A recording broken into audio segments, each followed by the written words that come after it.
कि यहाँ की सरकार कांग्रेस की सरकार है। मुझे गर्व है कि राजस्थान में एक ऐसी सरकार है जिसने कोरोना जैसे भयंकर संकट में एक एक जन की मदद की, जो पीछे नहीं हटे, जो आपके लिए संघर्ष करते हैं और आपके लिए ऐसी योजनाएं लाते हैं जिससे आपका विकास हो। लेकिन ये जानते हुए कि इस प्रदेश में हमारी सरकार है, मुझे ये भी मालूम है कि प्रदेश और देश की जनता आज बहुत संकट में है। मुझे मालूम है कि जिस तरह से हमारा देश चल रहा है, जिस तरह की सरकार केंद्र में है, उसकी नीतियों से आप पर कैसे कैसे संकट है और आप किस संघर्ष से गुजर रहे हैं। आज ये रैली महंगाई हटाओ रैली है। आप सब इतनी बड़ी तादाद में यहाँ क्यों आए हैं? आप इसलिए आए हैं क्योंकि आपका जीना मुश्किल हो गया है। आप इसलिए आए हैं कि आज एक गैस सिलेंडर 1000 रुपए का हो गया है। आप इसलिए आए हैं कि सरसों का तेल आपको 200 रुपए में मिल रहा है। पेट्रोल और डीजल के दाम आसमान छू रहे हैं। आप इसलिए आए हैं क्योंकि आपका रोजाना का जीवन मुश्किल हो गया है और इस संघर्ष में आपकी कोई सुनवाई नहीं है। देखिए, दो तरह की सरकार होती है।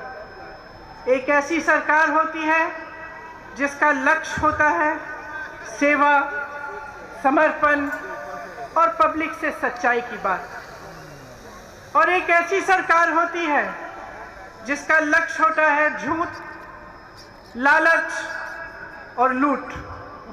और आज की जो केंद्र सरकार है तो यही दूसरी तरह की सरकार है। इसे अच्छी तरह से पहचानिए। जितना पैसा विज्ञापनों में खर्चा जाता है, उतना पैसा किसानों को क्यों नहीं दिया जाता? मुझे पता चला कुछ दिनों पहले कि जिस प्रदेश में मैं काम करती हूँ, उत्तर प्रदेश में, उस प्रदेश में सरकार हजारों करोड़ रुपए सिर्फ विज्ञापनों पे खर्च कर रही है। लेकिन वही सरकार किसान को खाद दिलवा नहीं पा रही है। उसी सरकार में एक गांव है जहां मैं 4 ऐसे परिवारों से मिली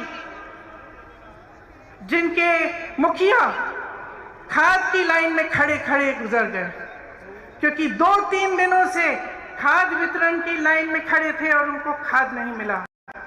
घर नहीं गए, डर था लाइन छोड़ दूंगा तो खाद नहीं मिलेगी, वहीं पे गिर पड़े। मैं ऐसे परिवार से मिलके आई हूं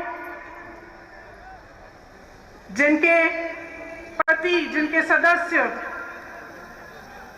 कुचले गए हैं इसी सरकार के मंत्री के बेटे की जीप के पहियों के तले। मैं उनकी विधवाओं से मिली हूं, उनकी बेटियों से मिली हूं, और मैं जानती हूं उनके मुंह से उन्होंने मुझे बोला कि हमें न्याय चाहिए, लेकिन इस सरकार से हमें न्याय कभी नहीं मिल सकता। कभी नहीं मिल सकता न्याय, क्योंकि इसी सरकार का मंत्री अभी भी हमारे प्रधानमंत्री के साथ मंच पे खड़ा रहता है। जिसके बेटे ने हमारे पति को कुचला, जिसके बेटे ने हमारे बेटे को कुचला। तो जो सरकार केंद्र में है वो निश्चित है कि जनता की भलाई नहीं चाहती, आपके लिए काम नहीं कर रही है। किसके लिए काम कर रही है? स्पष्ट है, पूरी दुनिया देख रही है, पूरा देश देख रहा है कि ये सरकार सिर्फ कुछ गिने चुने उद्योगपतियों के लिए काम कर रही है। कल मैं गोवा में थी। गोवा में एक अनोखी समस्या है, आप चौंक जाएंगे सुनकर, कि एक उद्योगपति के कोयले के लिए ऐसी सुविधाएं बनाई जा रही हैं जो गोवा की जनता को चाहिए ही नहीं। वहां गई, मुझे बताया गया बड़ी बड़ी सड़क बन रही है, किस लिए? उनके यातायात के लिए नहीं, जनता के लिए नहीं, एक उद्योगपति के कोयले को इधर से उधर ले जाने के लिए। जब किसान आंदोलन कर रहे थे, महीनों से बैठे हुए थे दिल्ली के बॉर्डर पे, तो हमारे पर्यटक प्रधानमंत्री अपने घर से निकलकर 10-20 किलोमीटर दूर जहां लाखों किसान बैठे थे वहां नहीं जा पाए। पूरा साल निकल गया, वहां नहीं जा पाए। दुनिया भर में भ्रमण किया, अमेरिका गए, चाइना गए, तमाम देशों में गए, लेकिन अपने दुखी किसानों से बात करने नहीं जा पाए। ये ऐसी सरकार है, समझ लीजिए, जहां पे प्रधानमंत्री पर्यटन में व्यस्त रहते हैं, अपने उद्योगपति मित्रों को एक दिन में हजारों करोड़ रुपए कमाते हैं, उनको कमाने में व्यस्त हैं। और वही सरकार है जिसमें आज इस देश का किसान एक दिन में मात्र 27 रुपए कमा रहा है। समझ लीजिए, आपने अपना विश्वास किस में डाला?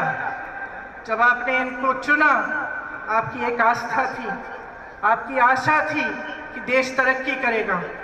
उस समय बहुत बड़े बड़े भाषण देते थे कि 70 सालों में कांग्रेस ने कुछ नहीं किया।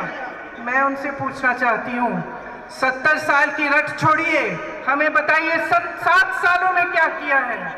7 सालों में हमें एक ऐसी संस्था दिखा दीजिए जो आपने बनाई शिक्षा के लिए। हमें एक ऐसा एम्स जैसा अस्पताल दिखा दीजिए। जिस हवाई अड्डे से आपका हवाई जहाज उड़ता है, वो हवाई जहाज भी कांग्रेस ने बनाया।